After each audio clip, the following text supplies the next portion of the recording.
પ્રેમ એવો કરો કે યમરાજ જ્યારે લેવા આવે ને ત્યારે એમ વિચારે કે એકને લઈ જવા કે બેયને લઈ. તો કેમ છો બધા, મજામાં છો? અને આજનો વિડીયો સ્પેશિયલ મારી બહેનો કે જે પોતાના હસબન્ડ માટે કડવા ચોથ રહી છે, આખો દિવસ ભૂખી તરસી અને રાત્રે ચાંદાની રાહ જોતી અને સરસ મજાના ભાવ સાથે પોતાનો આખો દિવસ છે એ કષ્ટદાયક કાઢશે. મને આજે જોઈને બધાને એમ થતું હોય છે કે હું કડવા ચોથ રહી હઈશ, પણ હું કડવા ચોથ રહી નથી. પણ એવું કોણે કીધું કે ભૂખા રહી તો જ કડવા ચોથ રહી શકીએ? મારી કડવા ચોથની શરૂઆત આજે સરસ મજાની દાલ બાટી હારે થઈ હતી. સાહેબ, કેવી લાગી દાલ બાટી? મારી બેને એમ જ સવારમાં કીધું કે તને અત્યારમાં એવો ટાઈમ ક્યારે મળી ગયો દાલ બાટી બનાવવાનો? પણ કાલે અમે દાલ બાટી ખાધી હતી એટલે મેં સાહેબ માટે આજે સવારમાં દાલ બાટી બનાવી અને તૈયાર તો હું થવાની જ હોય. હા, થોડુંક ઓછું બધું પહેર્યું છે, કાંઈ વાંધો નહીં, એટલું તો સ્કૂલે જતા હોય એટલે હાલે. પણ મારી કડવા ચોથ છે ને એ આવી જ છે કે ભૂખ્યા રહી અને શરીરને કષ્ટ આપવા કરતાં સાહેબ માટે કંઈક એવું કરીએ કે એનાથી શરીરને ભલે કષ્ટ મળે પણ એ ખુશ થવા જોઈએ. અને બહેનો છે એ ઘણી બહેનો કડવા ચોથ રહી હશે, મને ખબર છે. રાતે પછી ગોતવા નીકળે, એ કે એ ચાંદો ફોન કરે, એ કે તમારા ઘર પાસે કે ચાંદો દેખાય છે એમ. પછી આપણે કહેવું પડે કે ના ના, અહીંયા નથી દેખાતો. તમારે જોવું કે રોજ ચાંદો દેખાતો હશે પણ આજે કડવા ચોથના દિવસે રાતે કેટલા વાગે ને તોય ચાંદો દેખાવાનું નામ ન લે. શરૂઆતમાં હું 1-2 વખત રહી હતી પણ સાહેબને કડવા ચોથ રહેવા દેવી નહોતી એટલે એ મને રહેવા નહોતા દેતા. કદાચ એવું હોય કે કડવા ચોથમાં વાઈફને કંઈક ગિફ્ટ લઈ દેવી પડતી હોય અને એને એમ થાય કે આ ગિફ્ટ દર વર્ષે, એમાંય આપણી ડિમાન્ડ મોટી હોય તો દર વર્ષે ગિફ્ટ ન લઈ દેવી હોય. સાહેબ એટલે ના નથી પાડી દીધી ને મને. લે હા, એ વાત સાચી છે. તો અહીંયા એવું છે કે એની ભાવના પણ સારી હતી કે એ ક્યારેય એવું ઈચ્છતા નથી કે હું ભૂખી રહું છું એમ, ભૂખી રહું એમ.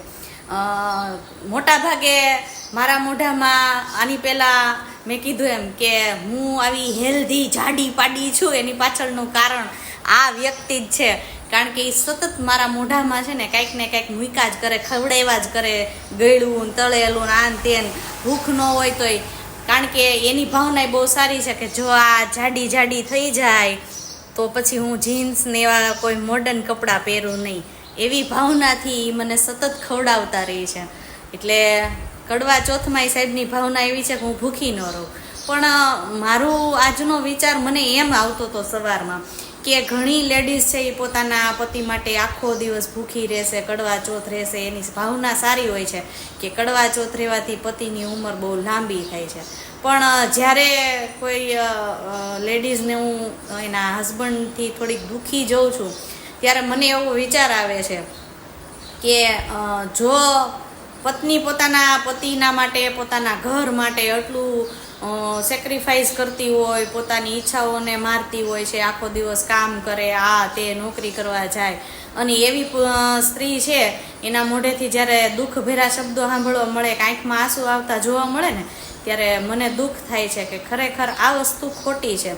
પુરુષો છે એ ભલે એ નોકરી કરે છે, બધી વાત સાચી છે, પણ પત્ની છે ને એના જેટલું કોઈ નહીં કરતું હોય. એ ઘરને સંભાળવા માટે કેટલી મહેનત કરતી હોય ને એ એને એકને જ ખબર હોય છે.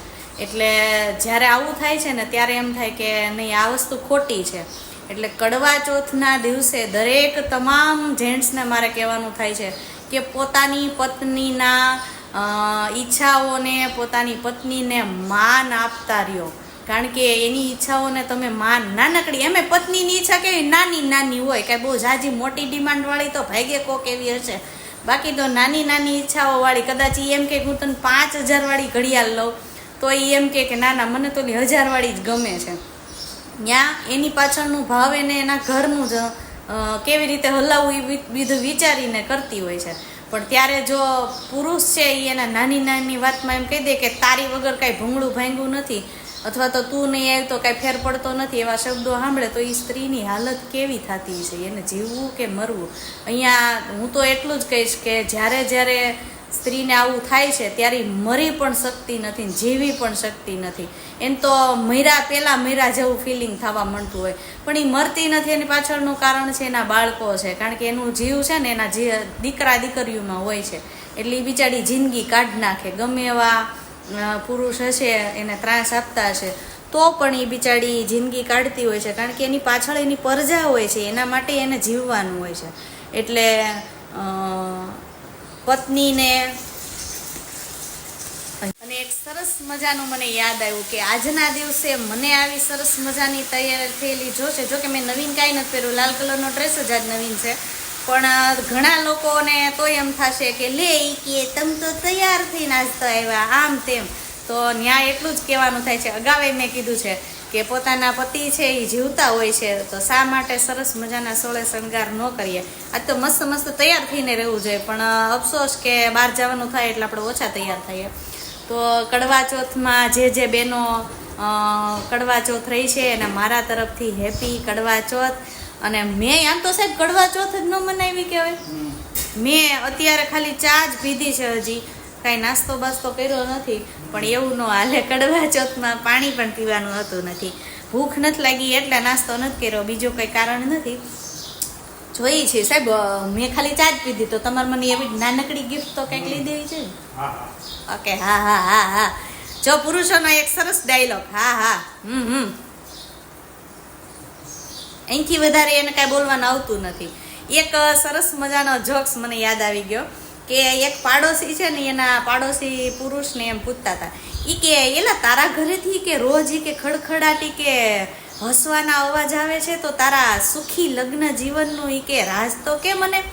એટલે એ ભાઈએ એમ કીધું કે કાંઈ નહીં, કે મારી ઘરવાળી રોજ મને ચપ્પલથી કે મારે છે, અને જો એ કે ચપ્પલ મને વાગી જાય તો એ ખડખડાટ હશે, અને જો ચપ્પલ હું એ ચૂકી જાય મને ન વાગે તો હું ખડખડાટ હસું. ભગવાનની દયાથી કે અમારું લગ્ન જીવન ખુશખુશાલ જાય છે. તો અહીંયા તમે જુઓ છો કે ચપ્પલના મારામારીમાં પણ લગ્ન જીવન સરસ મજાનું ખુશખુશાલ જતું હોય છે. અને ઘણા લોકો છે એની લાઈફમાં કાંઈ હોતું નથી, છતાં પણ એના જીવનમાં ખુશી હોતી નથી. એટલે હજી એક મને જોક્સ યાદ આવી ગયો કે સુખ એટલું મળશે જેટલું તમે પુણ્ય કર્યું હશે. સાહેબ સાંભળજો, સુખ એટલું મળશે જેટલું તમે પુણ્ય કર્યું હશે, પણ શાંતિ એટલી જ મળશે જેટલી તમારી ઘરવાળી ઈચ્છશે. વાહ વાહ. એટલે જો તમારે શાંતિ જોતી હોય તો ઘરવાળીને ખુશ રાખતા જાઓ. અને બહેનોને પણ કહેવાનું એમ થાય છે કે કડવા ચોથમાં ભૂખ્યા રહી અને પતિની લાંબી ઉંમર રાખવી એની કરતાં મારો વિચાર છે એને અપનાવો કે પતિને ખવડાવી પવડાવીને તાજા માજા રાખો અને એને ખુશ રાખો. એટલે કડવા ચોથ જ છે. આપણે કાંઈ એક્સ્ટ્રા કડવા ચોથ રહેવાની થતી નથી. આજે હું ભલે ભૂખી રહી કે ન રહી, પણ સાહેબને સરસ મજાના દાલ બાટી ખવડાવીને કડવા ચોથ મનાવી લીધી છે. અને લાલ કલરનો મસ્ત મજેન્ડા કલરનો ડ્રેસ પહેરો, પણ તમને હાવ સાચી વાત કીધું, કોઈ દી એમ ન કે આજ તું સારી લાગશો ને કેમ તે આજ નવો ડ્રેસ પહેર્યો છે. એને તો યાદ નથી કે આજ કડવા ચોથ છે. હાલો મારું વખાણ કરો. જો દર વખતેની જેમ જ આજે 5 વાર બોલે ને તોય મારા વખાણ નહીં કરે. હાલો કરો મારું વખાણ. આવું છે, ઘરકી મુરગી દાલ સમાન વખાણ કરવાનું કે, પણ કોણ મારા વખાણ કરે? દર વખતેની વાત છે. એક વખત એમ ન પૂછ્યું કે આજ ત્યાં આ ડ્રેસ કેમ પહેર્યો છે, ઈ પહેલા તો કહેવાય ને. તો આવું બધું છે. હેપી કડવા ચોથ.